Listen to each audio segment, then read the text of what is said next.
मैं सदन के सामने स्पष्टता करना चाहता हूं, 23 जुलाई को केरल सरकार को अर्ली वार्निंग भारत सरकार की ओर से दी गई थी।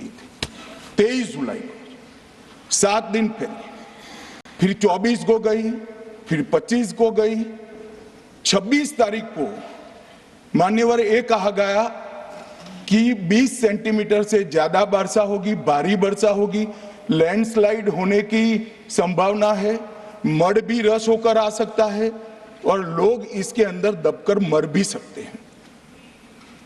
मैं कुछ कहना नहीं चाहता था मान्यवर, मगर भारत सरकार की अर्ली वार्निंग सिस्टम पर सवाल किए गए, इसलिए मैं कहता हूं प्लीज लिसन अस, मत चिल्लाइए, प्लीज रीड इट।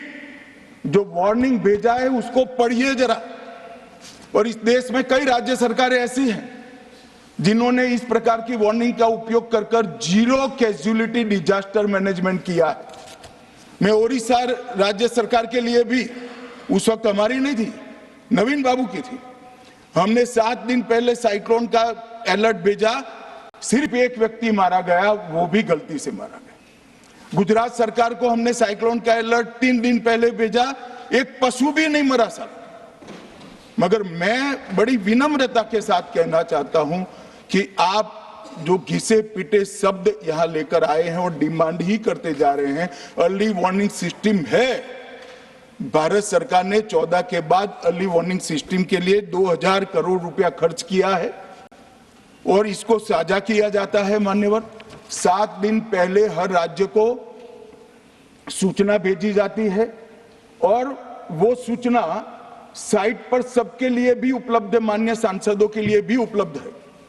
मगर कुछ लोगों को है कि यहाँ की साइटें खोलते ही नहीं है, विदेश की ही खोलते हैं।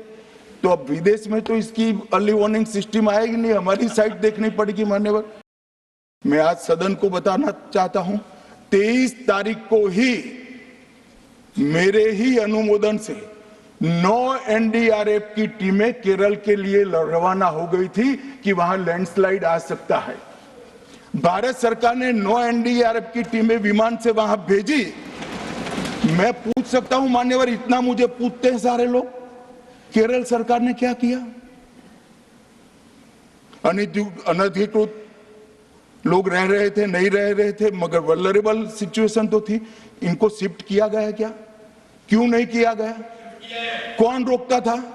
और शिफ्ट किया तो मरे कैसे? शिफ्ट पहले नहीं किया गया है, बाद में किया गया है। जितना बोलोगे उतना नुकसान होगा। मैं बोलना नहीं चाहता, परंतु जब आप आरोपात्मक तरीके से बात करते, मैं शांति से यहाँ बैठकर सुनने ही आया। मान्यवर, मैं आज आपके माध्यम से कहना चाहता हूं कि early warning system Narendra Modi ji 2014 में प्रधानमंत्री बने, 2016 से ये प्रोजेक्ट चालू हुआ और 23 तक दुनिया की सबसे आधुनिक अर्ली वार्निंग सिस्टम कहीं पर है तो भारत में सिस्टम दी गई थी। इसीलिए 23 तारीख को हमने एनडीआरएफ की 9 बटालियन वहां पर, 1 सेकंड, 9 बटालियन वहां पर हमने भेज दी थी और 3 कल रवाना करी है। एनडीआरएफ की बटालियन उतरने से भी अलर्ट अगर हो जाते तो काफी कुछ बच जाता, मगर मैं किसी पे दोषारोपण नहीं करना चाहता हूं। ये समय है केरल की सरकार के साथ खड़ा रहने का, केरल की जनता के साथ खड़ा रहने का और जो लोगों की हानि हुई है उनके साथ खड़ा रहने का। मैं सदन को विश्वास दिलाना चाहता हूं, irrespective of party politics, Narendra Modi सरकार केरल की जनता और केरल की सरकार दोनों के साथ चट्टान की तरह खड़ी रहेगी। किसी को संशय रखने की जरूरत नहीं।